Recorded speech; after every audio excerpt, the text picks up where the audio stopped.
කොටස. අද තිබෙන්නේ රූප විභාගය කියන්නේ. ඒ රූප විභාගයට ඇතුළත් වන්නේ ඒ රූප භූත උපාදා ජාතික බාහිර ඔය ආදි වශයෙන් බෙදා ගන්නවා. ඒ කියනවා දැන් ඒක විද බෙදී එක්වදෑරුම් වෙනවා රූපය අර කලින් කියපු විදිහට. පඨවි ධාතු, ආපෝ ධාතු, තේජෝ ධාතු ආදී වශයෙන් කියන ලදී සියලුම රූප එක්වදෑරුම් කොට ගන්නවා අහේතුක සප්පච්චය සාසව සංකත ලෝකීය අනාරම්මන අපහාතබ්බ අභ්‍යාකත නැත්නම් අභ්‍යාකත කියන මේ සබ්බංච පනේතං රූපං අහේතුක. ඒ සියලුම රූප අහේතුකයි. දැන් අප ඉගෙනගෙන තිබෙනවා සහේතුක අහේතුක කියන මේ වචන දෙක පිළිබඳව. මේ වචන දෙකේ තේරුම සහේතුකයි කියන්නේ ලෝභ දෝෂ මෝහ අලෝභ අදෝෂ අමෝහ කියන මේ හේතු සය අතුරෙන් යම් හේතුවක් සමග යෙදෙන ධර්ම වෙතොත් ඒවා සහේතුක ධර්ම. ඒ අදහස් කරන්නේ මේ හේතු සහිත ධර්ම. සහේතුක. දැන් ලෝභ මූල සිත. ලෝභ මූල සිත සහේතුක සිත. ඒ ලෝභ මූලෙහි ලැබෙනවා ලෝභ මෝහ කියන හේතු දෙක. ඒ හේතු දෙකෙන් යුක්ත ලෝභ මූල සිත ඒ හේතු දෙක හා සංප්‍රයුක්ත වන අනිත් චෛතසික තව තිබෙනවා 1000ක්. ඒවත් සහේතුක. ඒ ලෝභයත් සහේතුක වෙනවා මෝහය නිසා, මෝහය සහේතුක වෙනවා ලෝභය නිසා. ඒකට මේ සහේතුක ධර්ම එතන සහේතුක. ඒ ලෝභ මෝහ කියන හේතු දෙක යෙදෙන බැරි. දැන් දෝෂ මූල සිත ඒත් සහේතුකයි. එමක් නිසාද දෝෂ මෝහ කියන හේතුන් සමගයි යෙදෙන්නේ. ඒ දෝෂ මෝහ කියන හේතු දෙකන් ඔවුනොවුන් සහේතුක වෙනවා. දෝෂයට මෝහයේ හේතු භාවය නිසා, මෝහයට ද්වේෂයේ හේතු භාවය ලැබෙන නිසා ඒවත් සහේතුක. දැන් මෝහ මූල දෙසිතක් තිබෙනවා. මෝහ සිත් දෙකේ කියපු විචිකිච්ඡා සංපයුක්ත සිත, උද්ධච්ච සංපයුක්ත සිත. ඒ සිත් දෙකත් සහේතුකයි. මක්නිසාද මෝහය නැමැති හේතුව සමග යෙදෙන බැවින්. එහෙත් ඒ මෝහය අහේතුකයි. ඒ මෝහය අහේතුක වන්නේ තමා නිසා තමා සහේතුක වෙන්නේ නැහැ. ඒ මෝහය හේතුවක් තමයි. නමුත් ඒ මෝහ නැමැති හේතුව සමග යෙදෙන තවත් හේතු ධර්මයක් නැති බැවින් ඒ මෝහය පමණක් අහේතුක වෙනවා. මෝහ මූලෙහි මෝහය අහේතුකයි. ඒ නිසා තමයි අභිධර්මාර්ථ සංග්‍රහයේ දෙමෙදෙන පසුව කරන ඔය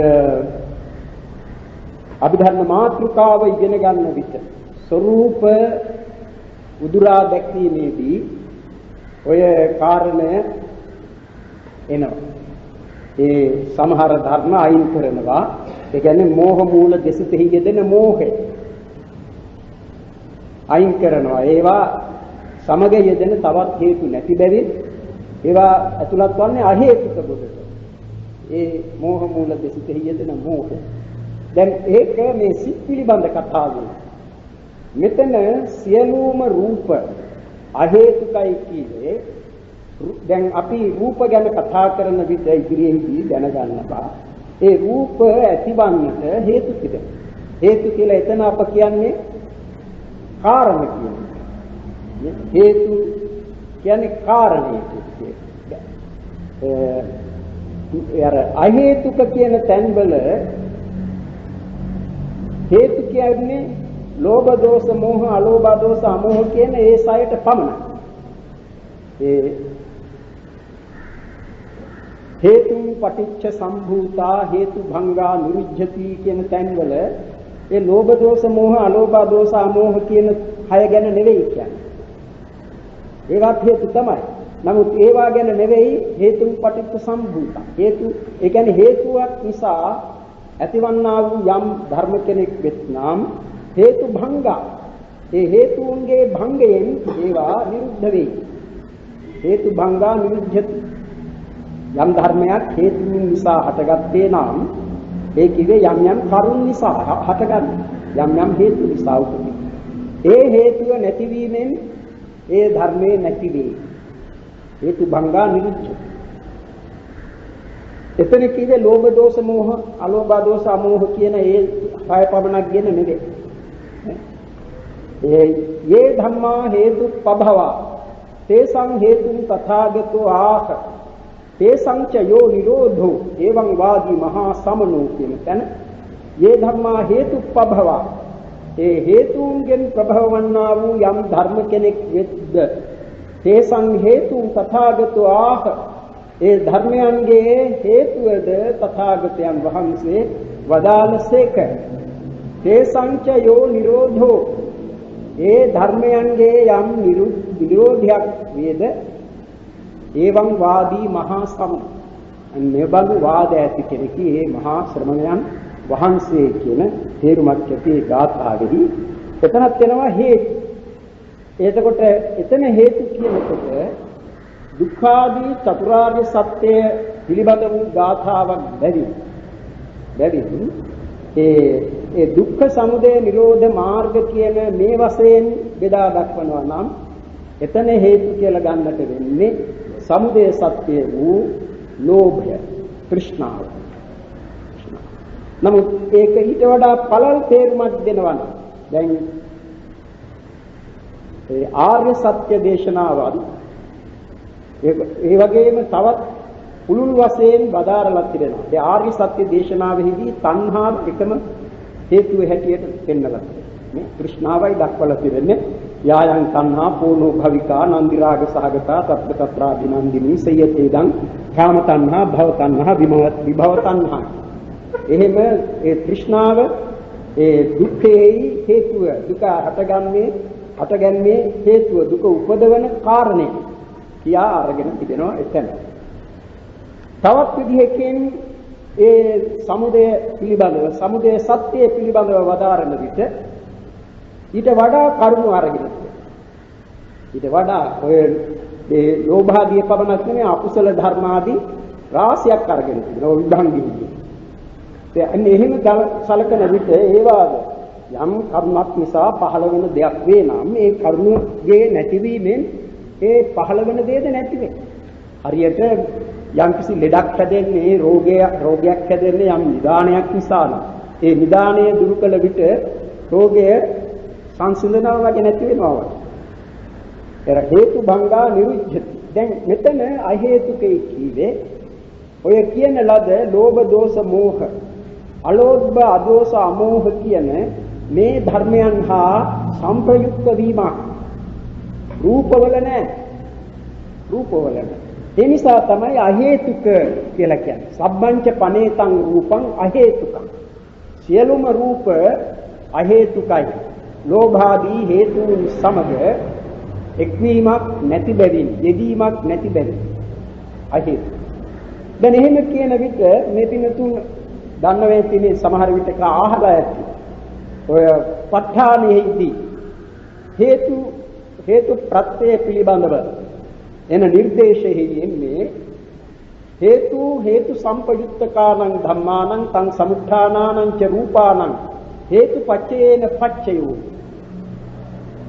හේතු ලෝභ දෝෂ මෝහ අලෝභ දෝෂ අමෝහ කියන මේ හේතු සය හේතු සම්පයුක්තකානං ධම්මානං ඒ හේතුන් හා සංප්‍රයුක්ත වන්නා වූ චිත්තචෛතසික ධර්මයන්ටද තං සමුත්ථානානං ච රූපානං ඒ චිත්තචෛතසිකයන්ගෙන් උපදවනු ලබන රූපයන්ටද හේතුපච්චේන පච්චේ හේතු ප්‍රත්‍යයෙන් ප්‍රත්‍යවේ. දැන් එතන ඒ හේතු ප්‍රත්‍යේ ප්‍රත්‍යභාවය ඒ රූපවලටත් ලැබෙන බවයි දක්වා තියෙන්නේ. එහෙම ලැබුණා ඒ රූප සහේතුක වෙන්නේ නැහැ. ඒක මතක තබා ගන්න. සහේතුක වෙන්නේ ඒ සමග එක්ව යෙදීමක් ඇතිකල්. එක්ව යෙදීමක් කියන්නේ රූපයි චෛතසිකයි එකට යෙදෙන්නේ නැහැ. ඒවායේ වෙනම సంతාන. වෙනම సంతානය කියන්නේ එක කොටසක් ඇති රූප సంతානයට, රූප පරම්පරාවට, අනිත් කොටස නාම පරම්පරාව. ඒ දෙකේ මිශ්‍ර වීමක් නෑ. ඒ හේතුවත් ඒ නිසා තමයි ඒ හේතු දැන් ඒ රූප වලට උපකාර වෙනවා නම්, ඒ රූප ඉපදවීමට උපකාර වෙනවා නම්, ඒ උපකාර වන්නේ මිශ්‍ර වීම වශයෙන් නෙවෙයි, විප්‍රයුක්ත වශයෙන්. විප්‍රයුක්තයි කියන්නේ වෙන්ව හට ගැනීම වශයෙන් උයි. ඔවුන් එක්ව යෙදීම වශයෙන් නෙවෙයි උපකාරව. අනේ ඒ නිසා තේරුම් ගන්න සියලුම රූප ලෝභාදී හේතුන් සමග යෙදීමක් නැති බැවින් අහේතුකයි. එම අහේතුක වුණත් ඒව ඔක්කොම සප්පච්චයයි. සප්පච්චය කියලා ඊළඟට වචනයක් එනවා. සබ්බංච පනේතං රූපං සප්පච්චය. ඒ මොකද ප්‍රත්‍යයන්ගෙන් උපදවන්නේ. ප්‍රත්‍යයන් නැතිව උපදින්නට බෑ. නිකම් ලැබෙන කිසිවක් නැහැ. හැම එකක්ම ඒ ලැබෙන්නේ රූපය ඇතිවන්නේ ඒ රූපය ඇතිවීමට උවමනා කරන ප්‍රත්‍යයන්ගේ ලැබීම නිසා. ඉතින් ඒ ප්‍රත්‍යයන් දක්වනවානේ දැන් අපි සමුත්ථානවලදී ඉගෙන ගන්න ඒවා. කර්මාදී ප්‍රත්‍යය. කම්ම චිත්ත ඍතු ආහාර කියලා. සතරක් දක්වනවා රූපයන්ගේ ඇතිවීමට උවමනා කරන ප්‍රත්‍ය හැටියට. දැන් අපි කර්මයෙන් හට ගන්නා රූප ගැන කතා කරලා තිබෙනවා. ඒ ප්‍රතිසන්දි ගැන කියන්නේ. ඒ වගේම රූප සමුද්දේශයේදී ඒ චක්කුප්පසාද, සෝතප්පසාද ආදී ප්‍රසාද රූප, භාව රූප, අර ඉන්ද්‍රිය වශයෙන් දක්වන ජීවිත ඉන්ද්‍රිය රූපේ ඒවා කර්මයෙන් හට ගන්නා ඒවා කියලා අපි සාමාන්‍යයෙන් කියවනේ. එතකොට ඒ කර්මය එක රූප උපදවන කාරණයක්, ප්‍රත්‍යක්, උපකාරකයක්. ඒ උපකාරයෙන් කර්මජ රූප හට ගන්නවා. ඊළඟට සිත නිසා රූප උපදී. සිතින් උපදවන රූප. ඒවා චිත්තජ. ඍතුව කියන මේ සීත උෂ්ණ කියන මෙයින් උපදවන රූප තිබෙනවා. ඒවාට කියන උතුජ රූප. අනික තමයි ආහාරජ රූප. ආහාරෝ ජාවෙන් උපදවන රූප. ඒ ආහාරජ රූප කියලා ඒවාට. අනේ කර්මාදී ප්‍රත්‍යයන්ගෙන් උපදවන බැවින් සියලුම රූප සබ්බංච පනේතං රූපං සප්පච්චය. ප්‍රත්‍ය සහිතයි. ප්‍රත්‍ය සහිතයි ඒ රූප. ඒකයි සප්පච්චය. ප්‍රත්‍යයන්ගෙන් තොරව හටගන්නේ නැහැ. ඒ නිසා තමයි විදර්ශනා කරන විට විදර්ශනාවට ඇතුළත් වන්නේ සප්පච්චය නාම රූපේ කියලා කියන්නේ. සප්පච්චය නාම රූප කියන්නේ බුදු නාම රූප පමණක් නෙවෙයි. ඒ නාම රූපයන් උපදවන හේතුන්ද ප්‍රත්‍යයන්ද විදර්ශනාවට අරමුණු වන්නේ නැත්නම් විදර්ශනාවට අරමුණු කරගන්න. සප්පච්චය නාම රූප ප්‍රත්‍ය සහිත නාම රූප ධර්ම. ඒ ප්‍රත්‍ය සහිත නාම රූපයන් පිළිබඳව දර්ශනයේ ඇති වූ කල්හි තමා මමයි කියා ගන්නට, මගේයි කියා ගන්නට කිසිවක් මෙහි නැtei කියන එක පෙනෙන්නේ. ඒ ප්‍රත්‍යයන් නිසා හටගැන්මක් වන නාම රූපයන් ඇති වෙනවා මිසක මමයි කිය හැකි, මගේයි කිය හැකි කිසිවක් නැtei කියන එක පේන්නේ. ඒ ප්‍රත්‍ය සහිත නාම රූපයන් වෙන්කොට දුටු කල්හි. අනේ සප්පච්චය කියලා ඒවට කියන්නේ සප්පච්චය නාම රූප. එතකොට නාම රූප කියන දෙක ප්‍රත්‍යයන්ගෙන් හටගන්නේ. දැන් මෙතන අපි කතා කරන්නේ රූප. ඒ රූප සියල්ලම සප්පච්චයයි. ප්‍රත්‍යයන්ගෙන් හටගන්නා බැවින් සප්පච්චයයි. ඊළඟට ලෝභ ditthi ආදී ආශ්‍රවයන්ට අරමුණු වන බැවින් සාසවයි. සබ්බංච පනේතං රූපං සාසවයි. ලෝභාදියට අරමුණු වෙනවා. ලෝභ ditthi ආසව කියලා කිව්වේ කාමාසව, භවාසව, දිඨාසව, අවිජ්ජාසව කියන සතරනේ. කාමාසවය කිව්වේ ලෝභයටමයි, භවාසවය කිව්වෙත් ලෝභයට. ඒ වූ පරිදි පවත්නා වූ ලෝභයට කියනවා කාමාසව, භවාසව. ඒ දෙකක්. දිඨාසවේ කිව්වේ මිත්‍යා දෘෂ්ටියට. දිඨාසව, අවිජ්ජාසවේ කිව්වේ මෝහයට. ඒක ලෝභ, ditthi, මෝහ කියන තුනයි ආසව වශයෙන් හතරක් පදාර්ථ. මේ පින්නතුන් දන්නවනේ ආසව කියන්නේ මොන තේරුමකින්ද කියලා. ආසවන්තිති ආසවා කියලා. භවග්ගංචා ගෝත්‍ර භූච සවන්තිති ආසවා. ආසවයෝ කියන්නේ බැගිරෙන බැවින් ආසව නමි. ආසව නමි භවග්ගංච භවාග්‍රය දක්වාද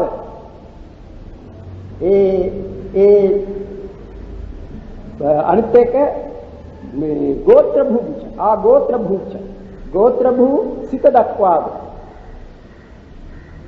වැగిරෙන බැවින් ඒ කීවේ වැగిරෙනවයි කියේ ලෝභයයි ditthiyයි මෝහයයි කියන මේ තුන කොහොමද වැగిරෙන්නේ? ඒ වැగిරීමේ කීවේ ඒ ධර්මයන් කරා යන බවක් තියෙන. ඒවා අරමුණු කරන බවක්. ඒකයි ඒ කියන්නේ.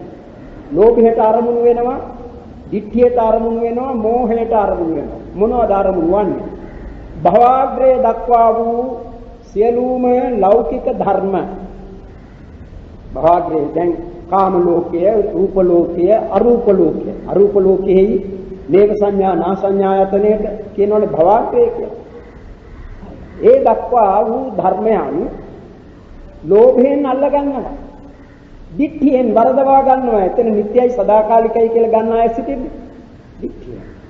ඊළඟට ඒ දෙකම ඇතිවීමට හේතු වූයේ කුමක්ද? ඒ පිළිබඳව නොදන්නා වූ මෝහය. අනේ ලෝභ, ditthි, මෝහ කියන මේ තුනට ඒ ලෞකික සියලුම දේම අරමුණු වෙනවා. ඒ භූමි වශයෙන් ගත්කල්, ඒ වගේම ධර්ම වශයෙන් ගත්කල ගෝත්‍ර භූ සිත දක්වාය කීවේ ඊට අනුතුරුව ලැබෙන්නේ මාර්ගසිතනේ. මාර්ගසිත ලෝභයට අරමුණු වෙන එකක් නෙවෙයි. ditthියට අරමුණු වෙන එකක් නෙවෙයි. මෝහයට අරමුණු වෙන එකක් නෙවෙයි. ඒ නිසා මාර්ගසිතෙන් එහා ඒ ලෝකෝත්තර ධර්ම අත්හැරියා. ඒකයි කලේ. ගෝත්‍ර භූ සිතේ කිව්වෙත් ලෞකික ධර්ම. ලෞකික සිත. ඒ ලෞකික සිත් සියල්ලම ලෞකික ධර්ම සියල්ලම අරමුණු කළ හැකි බවක් අරමුණු වීමක් තිබෙනවා ලෝභ, ditthි, මෝහ කියන මේ තුනට. ඒ නිසා ඒවා ඒ ලෞකික ධර්ම අතුරේ කිසිදු ලෝකෝත්තර බවක් නැති, කියන්නේ ධර්ම අතුරෙන් කිසිදු ලෝකෝත්තරයි කියලා සංඛ්‍යාවකට නොවැටෙන කොටස තමයි රූප කියන්නේ. දැන් ධර්මගත හොත් දැන් නාම රූප වශයෙන් බෙදුවොත් නාම රූප වශයෙන් බෙදෙනවා නම් නාම කියන ගොඩට චිත්ත චෛතසික නිබ්බාන ඒ ධර්ම ඇතුළත් වෙනවනේ. පරමාර්ථ වශයෙන් ගත්තම චිත්ත චෛතසික නිබ්බාන. නිබ්බාණයත් නාමයක්. ඒ අරමුණු වන බැවින් නාම ධර්මයක් වෙනවා. අරමුණු වශයෙන් නැමෙන බවක්. නැත්නම් ඒ වෙතට චිත්ත චෛතසිකයන් නැමෙන බවක් ඇති බැවින් නාම කියන ගොඩට ඇතුළත් කරනවා නිර්වාණ ධර්ම. ඒත් එය යම් කිසි හේතුවකින් ප්‍රත්‍යයකින් හටගන්නා ධර්මයක් නෙවෙයි. අනිත් ධර්ම. ඒ අනිත් ධර්ම නාම ධර්ම ලෞකික ලෝකෝත්තර කියලා කොටස් දෙකකට බෙදෙනවා. ලෞකික වශයෙන් සිත් තිබෙනවා 81ක්. සංක්ෂේපණයි ණය වශයෙන් ගන්නා විටත් ඒ විස්තර ණය හැටියට ගන්නා විටත් ලෞකික සිත්වල වෙනසක් වෙන්නේ නැහැ. ලෞකික සිත් 81ක්. ලෝකෝත්තර සිත් 8ක් තිබෙනවා. ඒ ලෞකික සිත් 81 ඒ සමගයේදෙන චෛතසික 52. ලෝභයත් ඒකට ඇතුළත් කොට ගත්තොත් චෛතසික 52. අටවිසි රූපය කියන මේවා යින් මේ ධර්ම සියල්ලම අරමුණු වෙනවා ලෝභයට, ditthියට, මෝහයට. එක විදිහකින් ලෝභය ආර්ය සත්‍ය වශයෙන් බෙදෙන විට නම් ලෞකික සිත් 81ක් ඒ සමග යෙදෙන චෛතසික 52න් ලෝභය හැර 51ක්. අටවිසි රූපයත් දුක්ඛ සත්‍ය. ලෝභය සමුදය සත්‍ය. ලෝභය සමුදය සත්‍ය. ඒ ආසව ධර්මයන්ගෙන් එකක් නේ ලෝභය. සමුදය සත්‍ය. දැන් ඒ දැක්කේ දුක්ඛ ආදී ආර්ය සත්‍යයන්ගේ වශයෙන් බෙදෙන. එහෙම බෙදෙතත් අර ලෝකෝත්තර සිත් වලින් ලෝකෝත්තර සිත 8ක් තිබෙනවා. ඒ සිත 8 යෙදෙන චෛතසික තිබෙනවා 36ක්. 36ක්. ඒ 36න් 8ක් පමණයි මාර්ග සත්‍යයට ඇතුළත් වන්නේ. චෛතසික 36න් මාර්ග සත්‍යයට ඇතුළත් වන්නේ සම්මා දිට්ඨි, සම්මා සංකප්ප, සම්මා වාචා, සම්මා කම්මන්ත, සම්මා ආජීව, සම්මා වායාම, සම්මා සති, සම්මා සමාධි කියන ඒ චෛතසික 8 පමණයි. සම්මා සමාධි කියන්නේ ඒකාග්‍රතාවයි. සම්මා දිට්ඨි කියන්නේ ප්‍රඥා චෛතසික. සම්මා සංකප්පයේ විතර්ක චෛතසික. අනිත් ඒවා ඒ නම් වලින්ම දැක්වෙනවා. සම්මා වාචා, සම්මා කම්මන්ත, සම්මා ආජීව, ඊළඟට විරිය, සති, ඒකාග්‍රතාව. ඒ චෛතසික 8 තමයි පමණක් මාර්ග සත්‍යය. ඉතින් මාර්ග සිත හා ඒ සමග යන අනිත් චෛතසික 28 සත්‍ය වලට ඇතුළත් කරන්නේ නැහැ. ඵලසිත සියල්ලමත් ඒ සමග යන චෛතසික 36ක් සත්‍ය වලට ඇතුළත් කරන්නේ නැහැ. ඒවා දුක්ඛ සත්‍යයක් නෙවෙයි, සමුදය සත්‍යයක් නෙවෙයි, නිරෝධ සත්‍යයක් නෙවෙයි, මාර්ග සත්‍යයක් නෙවෙයි. ඒ විදිහට පෙන්නන්නේ. ඒ සත්‍ය විනිර්මුක්ත ධර්ම කියලා ඒවා. මට ඕන කළ පෙන්වන්නට මේ පින්වතුන්ට මේ සාසව කියන්නේ සමහරෙකු රහතන් වහන්සේගේ රූප ශරීරය උපාදාන ස්කන්ධයට ඇතුළත් කරන්නට කැමති නැහැ. කියනවා වහන්සේට තිබෙන්නේ පංචස්කන්ධය පමණයි කියලා. උපාදාන ස්කන්ධයක් වහන්සේට නැtei කියලා. ඒ උපාදාන ස්කන්ධෙහි වහන්සේට නැtei කියන්නේ උන්වහන්සේට උපාදාන නැති බව. රහතන් වහන්සේ කියන්නේ සියලු කෙලෙස් නැති කෙලයි කෙනෙක්.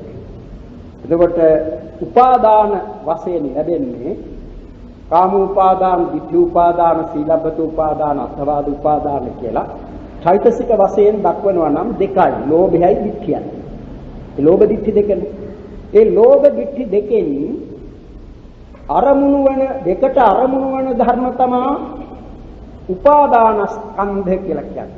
ලෝභයෙන් දකිනවා, ගන්නවා, ditthියෙන් ගන්නවා. අල්ල ගන්නවා අරමුණු. ඒවා උපාදාන ස්කන්ධ. ඉතින් රහතන් වහන්සේට ලෝභය උපදින්නෙත් නැහැ, ditthියක් නැහැ. ඒවා කොහොම නැති කළා. ඒ නිසා උන්වහන්සේ තමන් වහන්සේගේ ශරීරය ගැන ලෝභය උපදවන්නේ නැහැ. ලෝභය උපදවන්නේ නැහැ.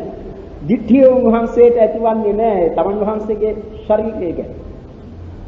ශරීරය ගැන පමණක් නෙවෙයි ඒ තමන් වහන්සේට උපදනා වූ ඒ නාම ධර්ම පිළිබඳව. එහෙම ලෝභයක් හෝ ditthියක් උපදින්නේ නැහැ.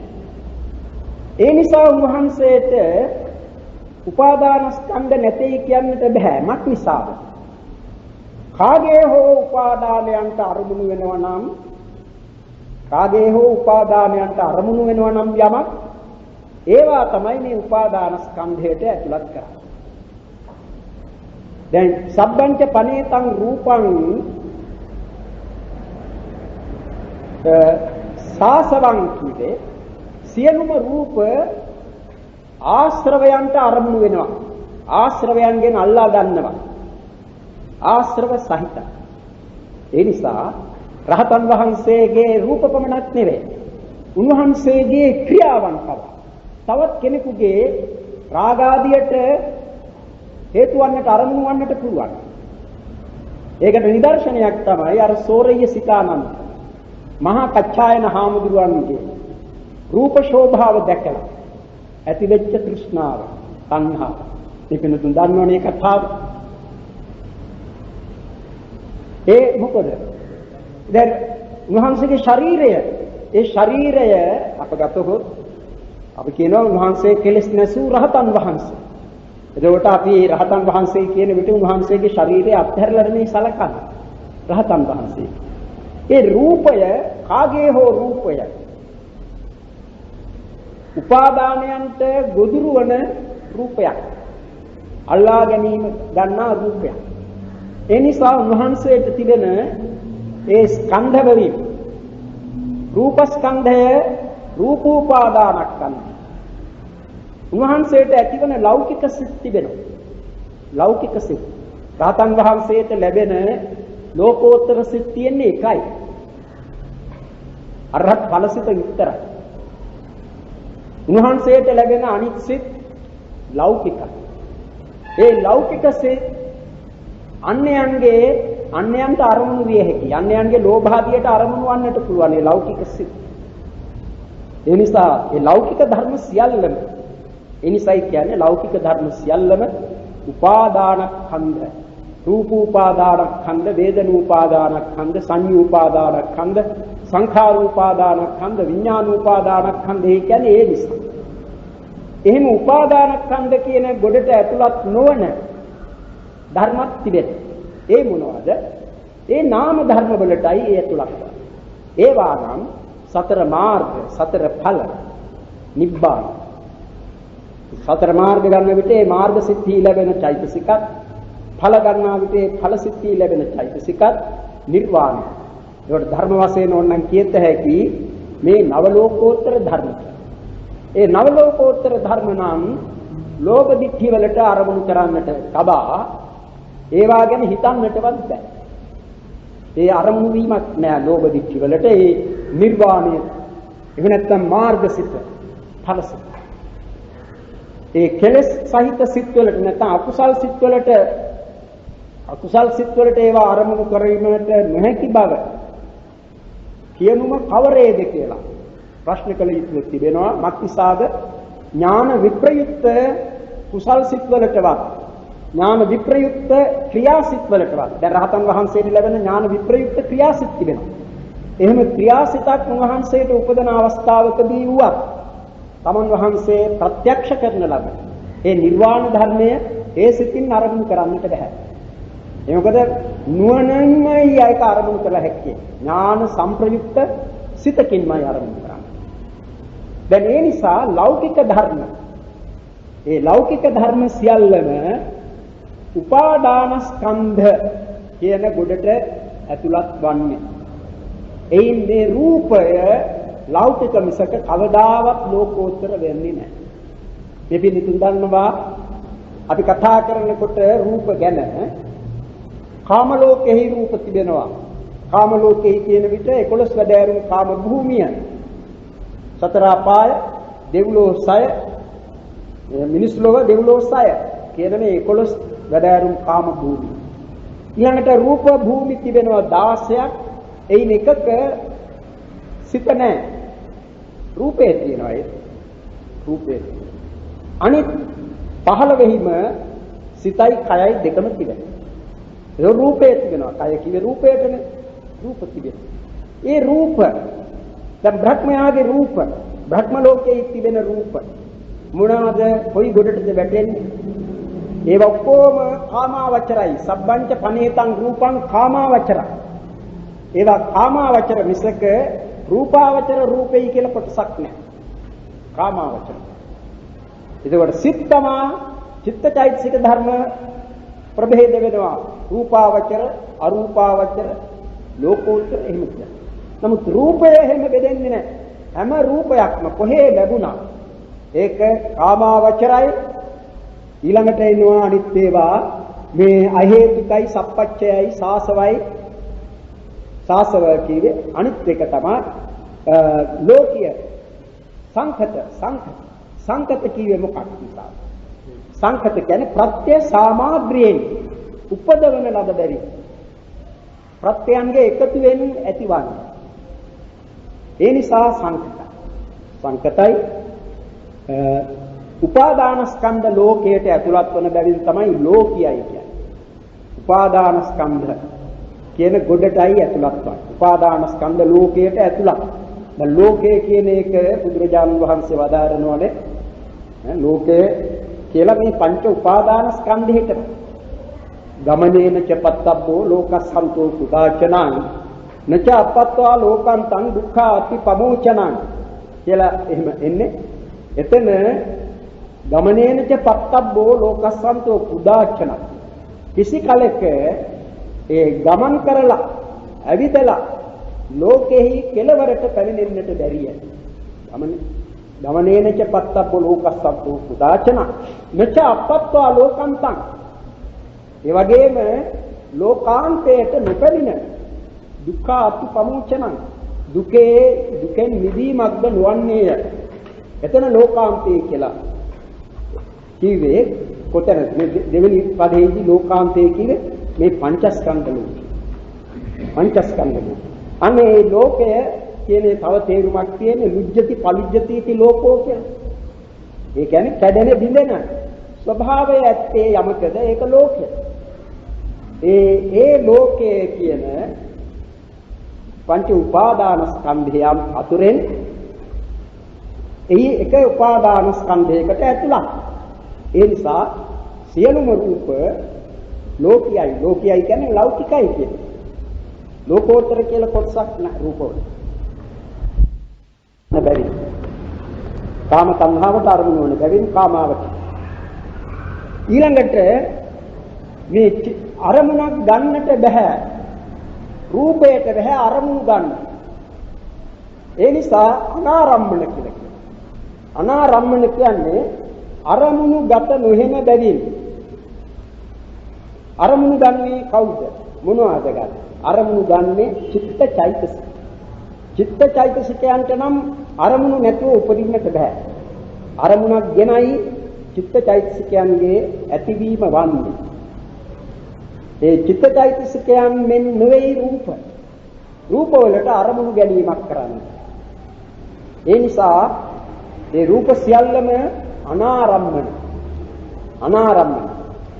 න ආරම්මණං අරමුණක් නැත්තේ කියන එක. ඊන අදහස් කරන්නේ අරමුණු ගැනීමක් කළ නොහැකි රූපවල. එබැවින් ඒවා අනාරම්මන. ඊළඟට එන්නේ අපහාතබ්බ කියන එක. අපහාතබ්බ පහාතබ්බ නම් පහාතබ්බේ කියන්නේ ප්‍රහාණය කටයුතු ප්‍රහාණය කළ හැකි කියන තේරුම. ප්‍රහාණය කළ යුතුයි පහාතබ්බ. අපහාතබ්බ කියන්නේ එහෙම ප්‍රහාණය කළ හැකි බවක් නැහැ. ප්‍රහාණය ගැන කතා කරන ප්‍රහාණය කියන්නේ දුරු කිරීම. ඒ දුරු කිරීම තදංග විස්කම්භන සමුච්ඡේද පටිපස්සද්ධි නිස්සරණ කියලා එහෙම ප්‍රහාණ පසක් ගැන කියන. ඒ ක්ලේශ ධර්මයන් පිළිබඳ ඒ දුරු කිරීම ප්‍රධාන වශයෙන් ඔය මුලින් කියන ලද ප්‍රහාණ තුනටයි අතුලත් කරන්නේ. තදංග විස්කම්භන සමුච්ඡේද පටිපස්සද්ධි ප්‍රහාණය කියන්නේ ඵලසිතෙන් සිදුවන ප්‍රහාණයට ක්ලේශ 10 සංසිඳ වීම. නිස්සරණ ප්‍රහාණය යනුවෙන් දක්වලා තියෙන්නේ නිර්වාණ. මේ නිස්සරණ ප්‍රහාණය. එතකොට තදංග විස්කම්භන සමුච්ඡේදේ කීවේ තදංග කියන්නේ ඒ ක්ලේශ ධර්මයන්ට ප්‍රතිවිරුද්ධ කුසල ධර්ම උපදවාගෙන తాවකාලික වශයෙන් ඒ ධර්මයන් පවත්නා කාලය තුල අර ඊට ප්‍රතිවිරුද්ධ අකුසල ධර්මයන් ක්ලේශ ධර්මයන් දුරු කොට තැබීම තදංග. විස්කම්භණය කියන්නේ උපදින්නට හැකි ඒ ක්ලේශ ධර්මයන්ට ඉපදීමට අවස්ථාවක් නොදී බොහෝ කලක් සෑහෙන කාලයක් ඒවා උදා තැබීමෙන් කරන ප්‍රහාණයට කියන විස්කම්බන ප්‍රහාණය. ඒක රූපා රූප සමාපත්තීන් උපදවාගෙන කරන්නේ. ධ්‍යාන උපදවාගෙන කරන්නේ විස්කම්බන. සමුච්ඡේදයේ කීවේ සමුච්ඡේද ප්‍රහාණය කියන්නේ ඒ ලෝකෝත්තර කුසල් සිතෙන් කෙරෙන ප්‍රහාණය. සෝවාන් සකදාගාමි අනාගාමි අරහත් කියන ඒවා. ඒ සමුච්ඡේදයේ කියන්නේ ඒ සිත් වලින් කරනු ලබන ප්‍රහාණය කරනු ලබන ක්ලේශයන් නැවත කවදාවත් උපදින්නේ නැහැ. එලෙස කරන ප්‍රහාණය සමුච්ඡේද ප්‍රහාණය. ඒ විදිහට රූප පිළිබඳ ප්‍රහාණය කළ බවක් කළ යුතු බවක් නැහැ. රූපයන්ගේ ප්‍රහාණය කරන්න දෙයක්. ඒ රූප ඇතිවීමට උවමනා කරන වෙනත් හේතුන් තිබෙනවා. ඒ නිසා ඇති වෙනවා.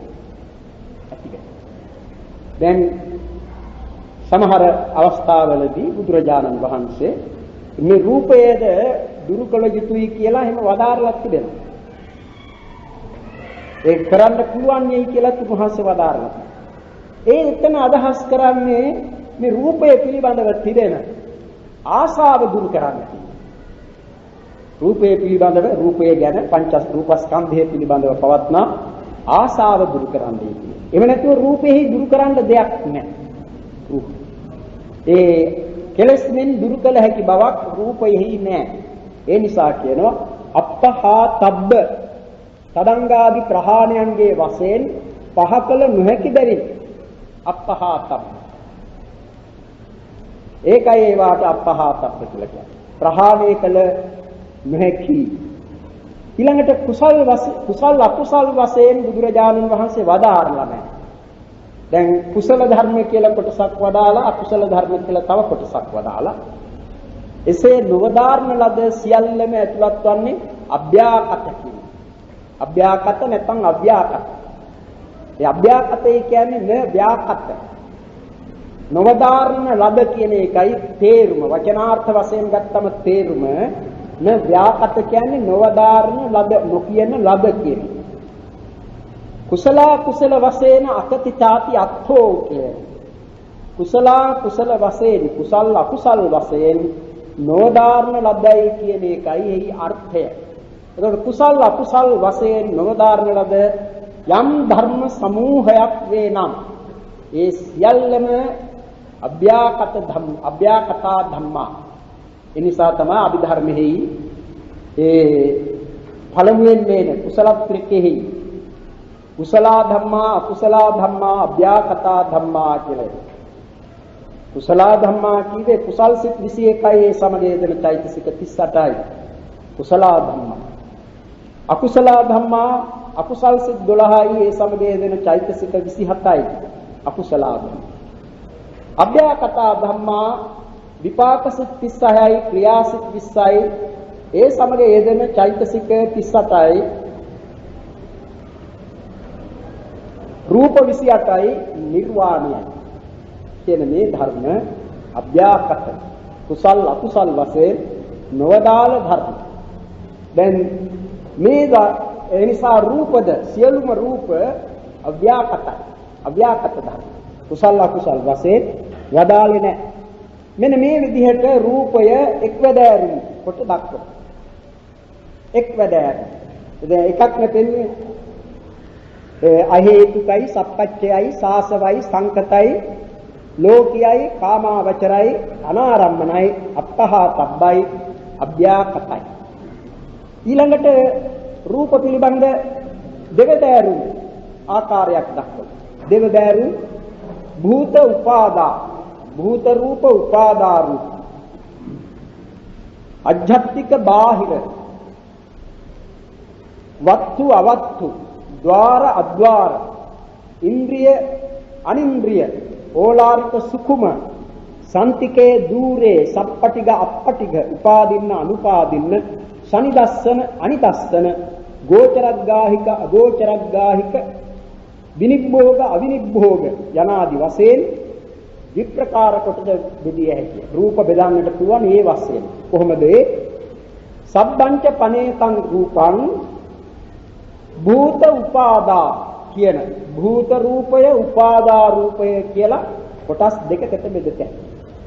භූත රූපේ කීවේ මහත් දේ හැටියට ඇතිවන බැවින් අපි කියවනේ මහන්තා පාතු භූතාති මහා භූතාති සම්මතා කියන මහා දේවල් හැටියට ඇතිවන බැවින් මහා භූත එයා භූත රූප වලට උපාදා කීවේ ඒ මහා භූතයන් නිසා හටගන්නා රූප උපාදා. ඒකට භූත රූප උපාදා රූප කියලා රූප සියල්ලම බෙදෙනවා කොටස් දෙකකට.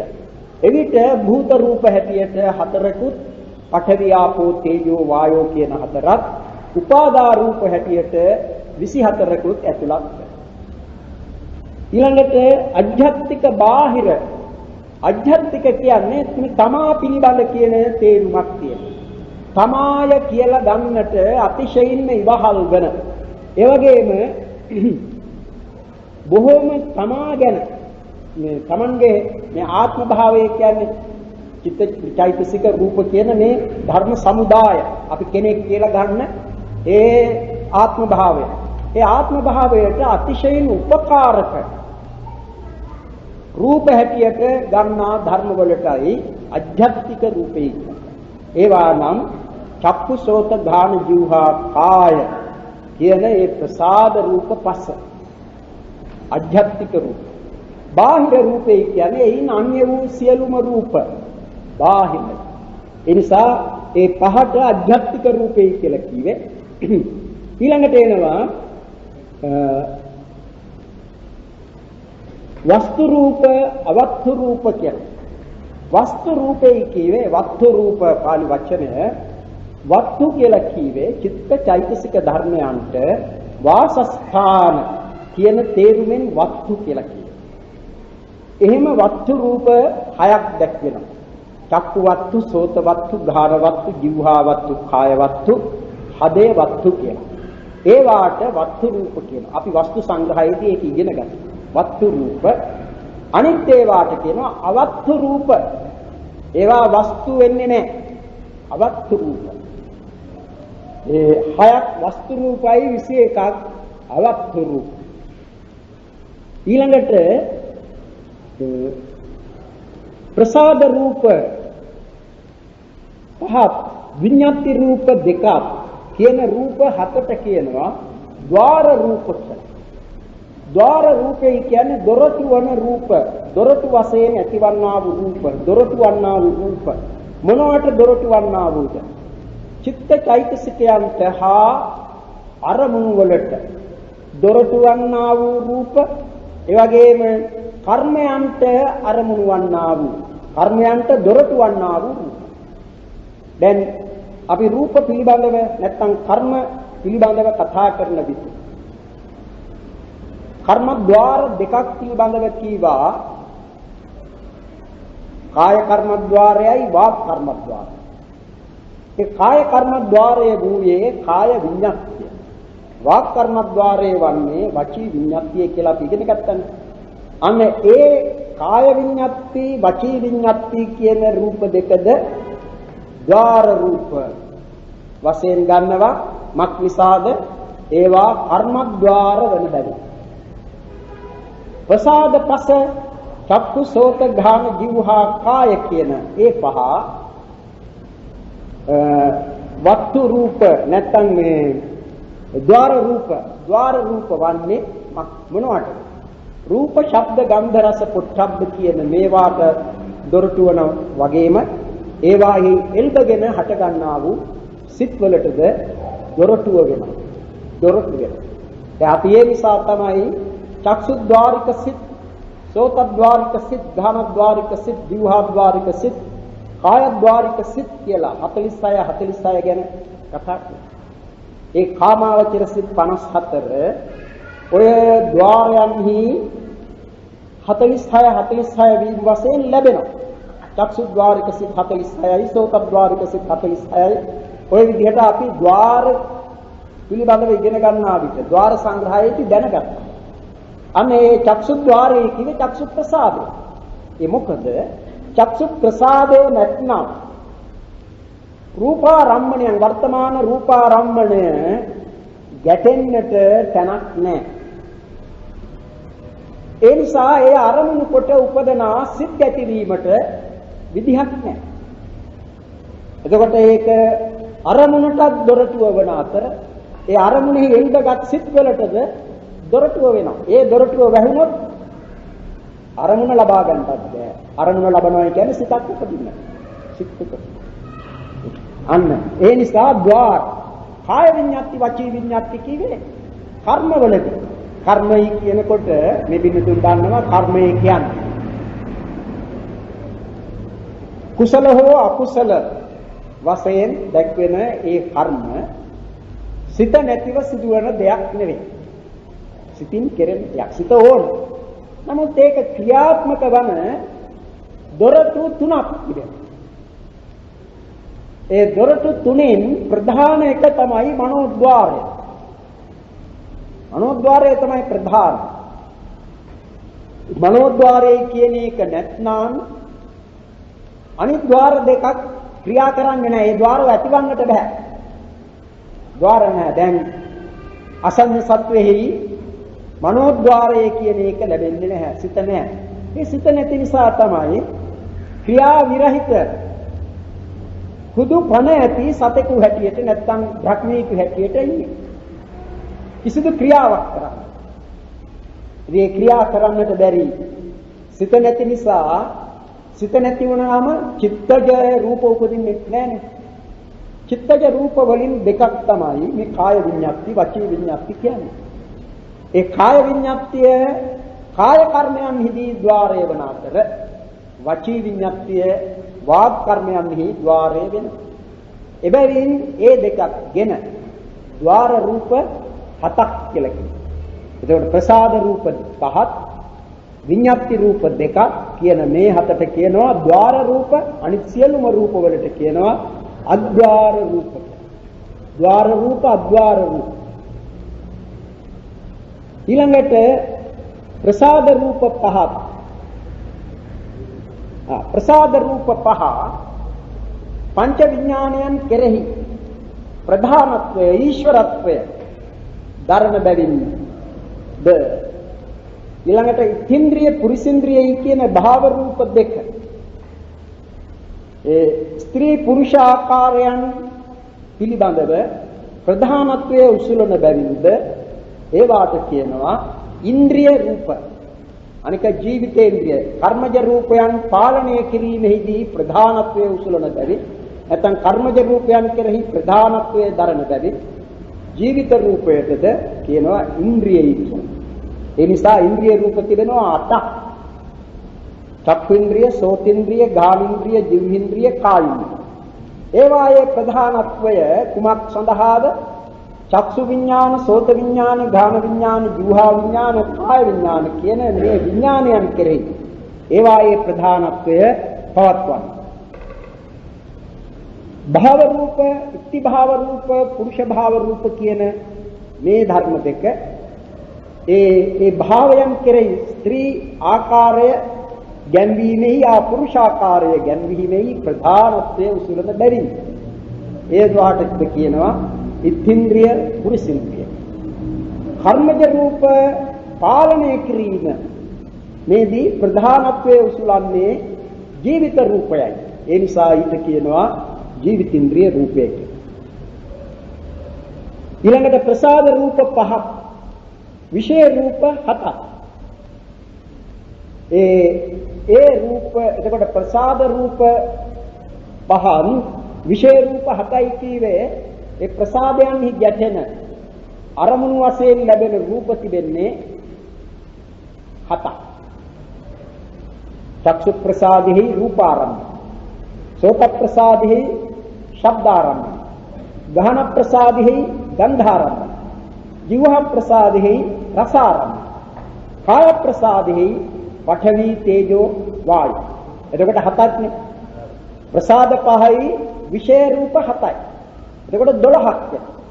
ඒ 12 ආරම්මනික වශයෙන් ඒ ගත්තම ඒවා ප්‍රකට හොඳට කාටත් තේරුම් ගන්නට අමාරු නෑ, ලේසි ප්‍රකටයි.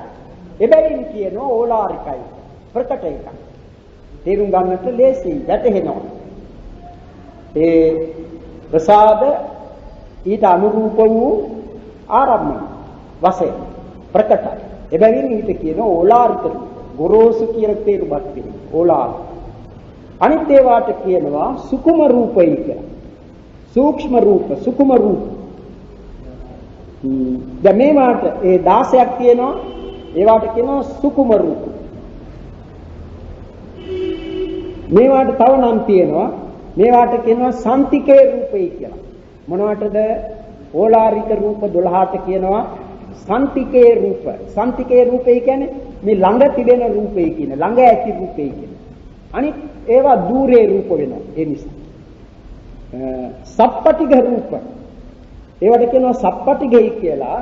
ඒ කිව්වේ හැපීම් සහිත රූප.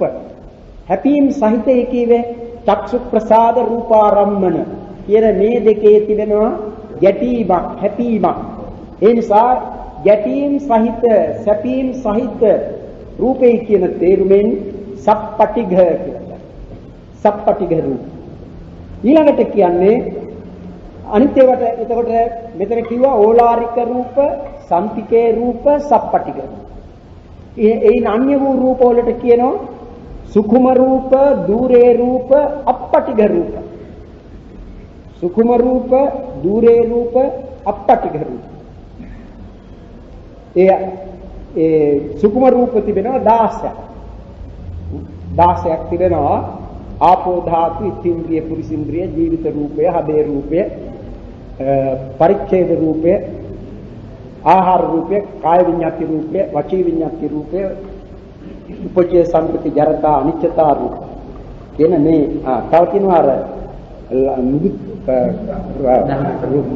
මුදුතා කම්මං ලෞතා මුදුතා කම්මං.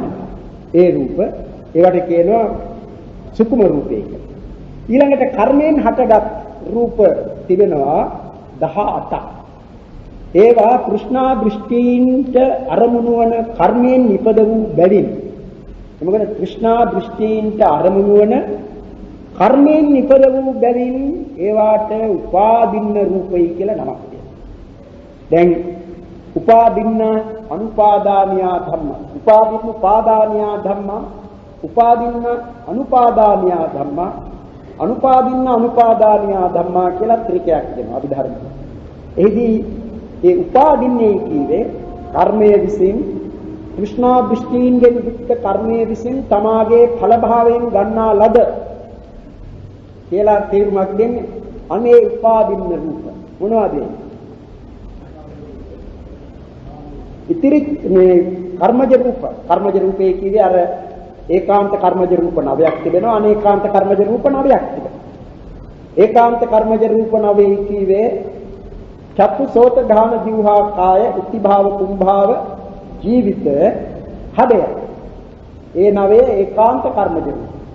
අනේකාන්ත කර්මජ රූපේ කීවේ පඨවි ආපෝ තේජෝ වායෝ වන්න ගන්ධ රස ඕජා ආකාශ.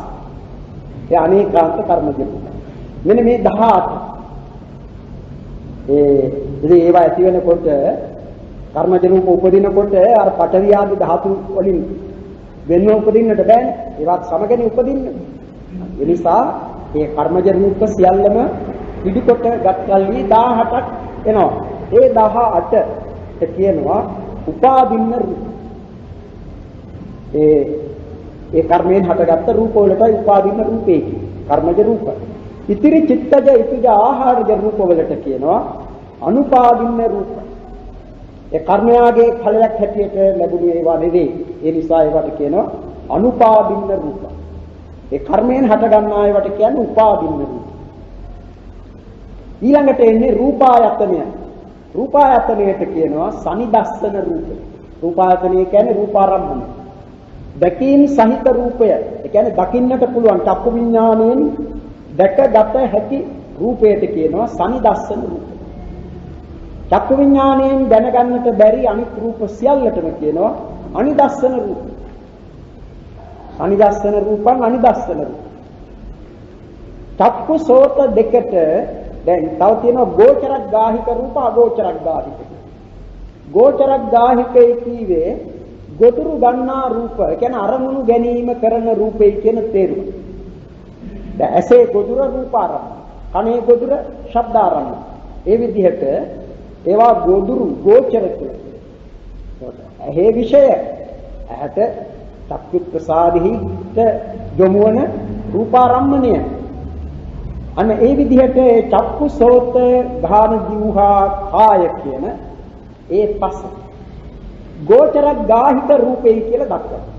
අනිත් ඒවා ඔක්කොම අගෝචරක් ගාහික රූප. ඒ අරමුණු ගැනීම නොකරන රූපේ කියන තේරුම. ඒ ගෝචරක් ගාහික රූපද සම්පත්ත විෂයක් ගාහික අසම්පත්ත විෂයක් ගාහික කියලා ප්‍රභේදයක් ඒ පිළිබඳව දක්වනවා.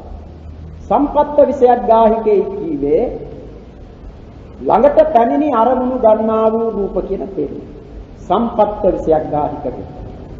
ඒ කීවේ ද රූපාරම්මණය යම් කිසි තැනක තිබෙනවා. ඒ තිබෙන තැන ඉඳලා මේ ඇහැ ළඟටම එන්නට ඕනේ නැහැ කියන එකයි ඒ රූපය දකින්නේ. ඒ රූපේ තිබූ තැන තිබියදීම දකින්නයි කියන එකයි අසම්පත්ත විෂයක් ගාහික කියන්නේ. ශබ්දය ගැනත් කියන්නේ ඒමයි. රූපාරම්මණයයි ශබ්දාරම්මණයයි කියන මේ දෙක ඒවා තිබූ තැන තිබියදී ඒ චක්සු ප්‍රසාද සෝත ප්‍රසාද කියන මේ දෙකට යොමු වී ඒවා අරමුණු කරන සිත් උපදිනවා. ඒ නිසා යමක තිබෙන ඒක දුර තිබෙන දෙයක් හැටියට දැනගන්නට Tamanට පුළුවන්. ධාන ජීවහා කාය කියන තුන පිළිබඳව දක්වන්නේ සම්පත්ත විෂයක් ගාහික රූපේ. ඒක සම්පත්ත විෂයක් ගාහික කියන්නේ සම්ප්‍රාප්ත. සම්ප්‍රාප්ත කියන්නේ ළඟට පැමිණි රූප. එහෙම වන්නේ දැන් ඒක නිදර්ශන වශයෙන් කියනවා නම් දැන් මේ වෙලාවේ වුවද අපට මේ ප්‍රසාද පසටම අරමුණු වන්නට පුළුවන් රූප තිබෙනවා. ඒ ගොදුරු විය හැකි රූප තිබෙනවා. රූපාරම්මන තිබෙනවා, ශබ්දාරම්මණය තිබෙනවා. මා කතා කරන විට මේ පිනතුන්ට ලැබෙනවා ශබ්දාරම්මණය, ගන්ධාරම්මන, රසාරම්මන, පොට්ටබ්බාරම්මන කියන එකෙන් රසාරම්මණය නම් තරම් ප්‍රකටව අපිට මේ වෙලාවේ නෑ. ඒ ගන්ධාරම්මණය ඒකත් ලැබෙන්නට පුළුවන්. නමුත් අපිට ඒක ලැබෙනවද මේ වෙලාවේ? එහෙම අවස්ථාවක් නැහැ. මේ සමහර විටක මේ විහාර භූමියේ වුවද එහෙම නෙමෙයි අපේ ශරීරයේ වුවද පිට වෙන දුර්ගන්ධයක් තිබෙනවනේ. කිසිලි ආදී තන් වලින් පිට වෙන දුර්ගන්ධයක් තිබෙනවා. එහෙම එකක් වුවද දැනෙන්නේ හැමතිස්සෙම නෙමෙයි. ඒක ඇවිත් නැහැට වදින්නට ඕන. නැහැයි වදින්නට ඕන. ඒකයි සම්පත්ත කියලා කියන්නේ. එහෙම නැතුව දැනෙන්නේ නැහැ. එහෙම නෙමෙයි ශබ්දය, එහෙම නෙමෙයි රූපය.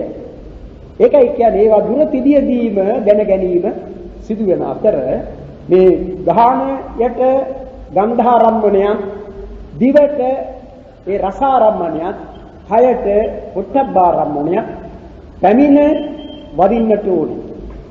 ඒකයි සම්පත්ත විෂයක් ගාහික රූප. අනිත් දෙකට කියන්නේ අසම්පත්ත විෂයක් ගාහික රූප. ඒ නිසා අර බුදුරජාණන් වහන්සේ වචන තුනක් පාවිච්චි කරලා තිබෙනවා මේ පිළිබඳව. දිට්ඨ සුත මුත කියලා. දිට්ඨ කියේ දක්නාලද දකින්නේ රූපාරම්භ. සුත කියන්නේ අසන දේ. මුත කියන්නේ ගහන ජීවහා කාය කියන මේ තුنين දැනගන්නා දේ. අනිත් එක තමයි විඥාත. විඥාත කියන්නේ සිතින් දැනගන්නා දේ. ඒ විදිහට. ඒකේ ගෝචරක් ගාහික රූපයි අගෝචරක් ගාහික රූපයි කියන ඒ දෙක. අනිත් ප්‍රභේදය තමයි විනිබ්බෝග අවිනිබ්බෝග කියන මේ භේදය. අවිනිබ්බෝගේ කීවේ බෙදන්නට බැරි, වෙන් කරන්නට බැරි රූප කියන තේරුම. විනිබ්බෝගේ කියන්නේ බෙදන්නට පුළුවන්, වෙන් කරන්නට පුළුවන් රූප. අර වෙන් කළ නොහැකිසේ පවත්නා රූප කියන තේරුමෙන් අවිනිබ්බෝග රූප. ඒ තමා පඨවි ආපෝ තේජෝ වායෝ වන්න ගන්ධ රස ඕජා කියන ඒ සුද්ධාස්තක. ඔවුනොවුන් වෙන් කළ නොහෙන පරිදි එකට බැඳී තිබෙන රූප. එයින් අන්‍ය වූ ඒවා කියනවා විනිබ්බෝග. විනිබ්බෝග. අන්න ඒ විදිහට රූප පිළිබඳව දක්වලා තිබෙනවා වෙනසක්. මීට වඩා විස්තර සමහරක් තිබෙනවා ධම්මසංගමෙහි රූපකාන්ති. ඒ ඔක්කොම මීට ඇතුළත් කරලා නැහැ. දැන් අපි මේ රූප විභාගය පිළිබඳ පාඩම මෙතකින් අවසන් කරගන්න. ඊළඟට තිබෙන්නේ රූප සමුත්ථාන ගැන කියන්නේ. ඒ රූප සමුත්ථාන අනිත් දවසේ කියනවා. රූප සමුත්ථාන හතරක් තිබෙනවා. ඒ තමයි කර්ම, චිත්ත, ඍතු, ආහාර කියන ඒවා පිළිබඳව ඊළඟ දවසේ අපි කතා කරමු.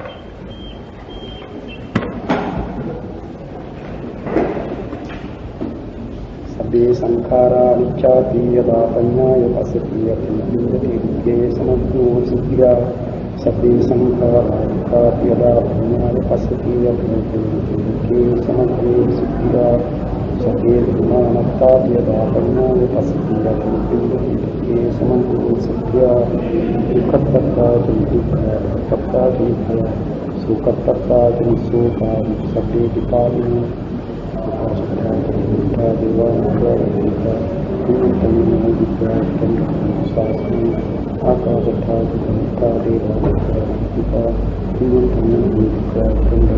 Thank you.